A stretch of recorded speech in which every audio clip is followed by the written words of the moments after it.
Di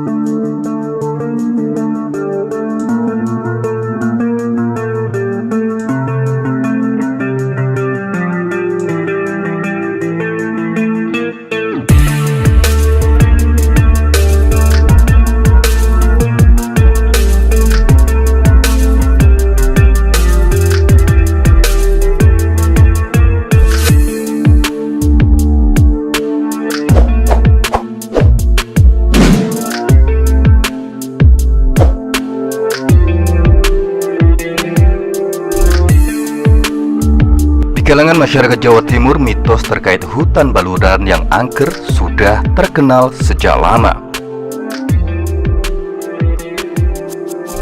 Terlebih pada masyarakat di Kabupaten Situbondo dan Banyuwangi yang merupakan salah satu bagian di wilayah tersebut.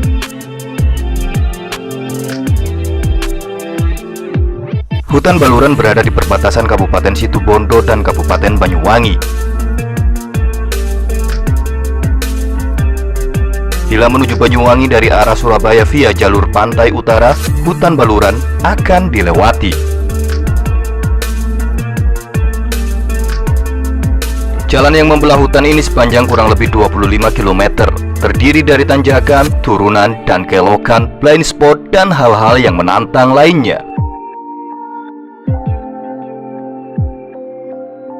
Cukup ekstrimnya jalanan di hutan baluran ini tak jarang mengakibatkan kecelakaan yang terjadi di wilayah hutan ini.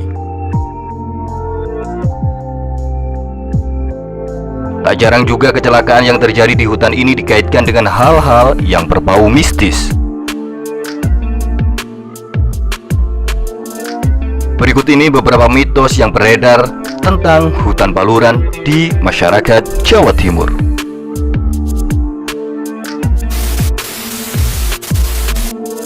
Yang pertama, mitos bus hantu. Ini merupakan salah satu mitos paling terkenal di kalangan masyarakat Jawa Timur.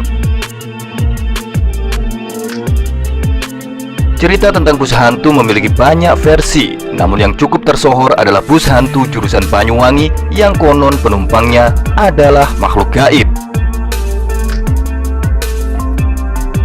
Kisah ini pernah cukup ramai di salah satu media sosial beberapa tahun lalu, bercerita tentang seorang perempuan yang menaiki bus dari Surabaya menuju Banyuwangi. Dalam kisah tersebut, gadis itu mengaku menaiki bus dari Surabaya pada tengah malam sekitar pukul 1 dini hari. Gadis tersebut tertidur pulas selama perjalanan menuju Banyuwangi. Tidak banyak keanehan yang dirasakan sang gadis hingga menjelang tiba di Banyuwangi. Hingga akhirnya dia terbangun dan melihat sekelilingnya bahwa dia telah sampai di terminal Banyuwangi. Turunlah ia dari bus tersebut sambil mengucapkan terima kasih kepada sang kernet bus. Hanya tersisa beberapa penumpang yang turun bersamanya di terminal tersebut.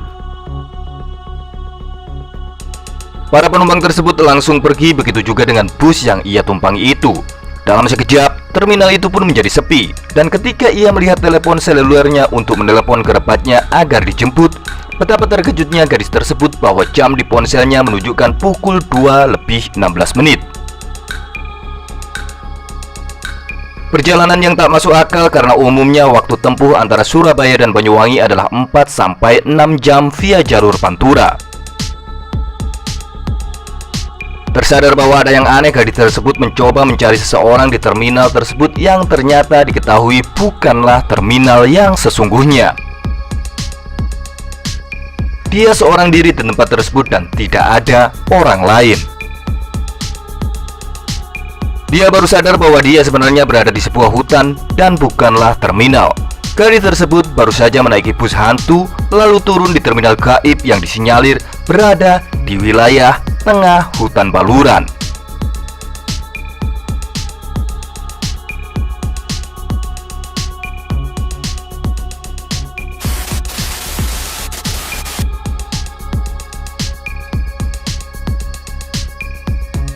Yang kedua, mitos jangan melintas ketika sore menjelang malam atau maghrib, atau masyarakat Jawa menyebutnya waktu surup.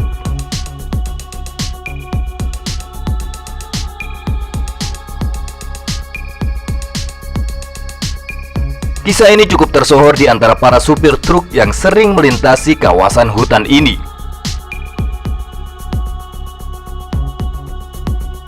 Konon kabarnya, aktivitas gaib sangat kuat di wilayah ini ketika sore menjelang malam atau dalam bahasa Jawa disebut surup. Pergantian hari menuju malam sering diidentikan dengan dimulainya aktivitas makhluk gaib. Hutan Baluran dipercayai memiliki banyak makhluk gaib penunggu wilayah tersebut dan akan mengganggu mereka yang melintas ketika waktu surup tersebut. Para supir truk menyarankan bagi mereka yang ingin melewati wilayah tersebut lebih baik menghindari waktu surup tersebut.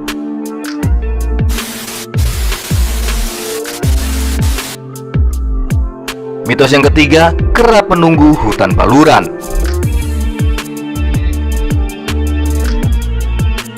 Konon kabarnya hutan Baluran memiliki penunggu seekor raja kera atau siluman kera yang menjadi pengendali hewan-hewan liar di sana. Raja kera ini dipercayai sebagai raja yang memerintah kerajaan hewan yang ada di sana. Raja kera akan murka ketika ada orang yang mengotori wilayah kerajaannya, entah itu buang air kecil, buang air besar, membuang sampah sembarangan, dan lain sebagainya, yang membuat kera tersebut bisa marah.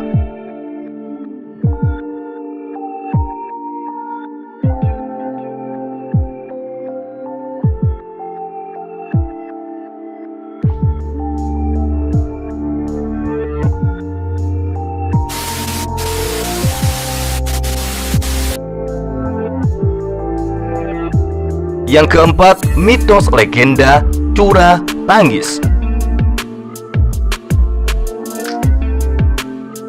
Curah Tangis adalah bentuk sebuah jurang yang berada di tengah wilayah hutan Baluran. Mitos ini berawal dari cerita tentang sepasang kekasih yang dahulu menjalin cinta. Konon sang wanita dibunuh oleh kekasihnya dengan mendorong wanita tersebut hingga terjatuh ke dasar salah satu jurang di wilayah hutan Baluran ini. Cerita ini masih hidup di kalangan masyarakat hutan Baluran sampai saat ini. Konon, masyarakat percaya jika arwah sang wanita sering mengganggu pengendara yang tidak fokus dan teledor yang melewati wilayah hutan ini, sehingga sering terjadi kecelakaan. Selain itu, desas-desus yang beredar Curah Tangis adalah tempat eksekusi para korban G30 SPKI dahulu. Mayat dari para korban dikabarkan dibuang ke dasar jurang tangis ini tanpa dikebumikan. Dan ini panjang daripada hutan Baluran kurang lebih 25 km sendiri. Dan yang menanjak, dan itu hutan ada belok-belok dan juga penerangan.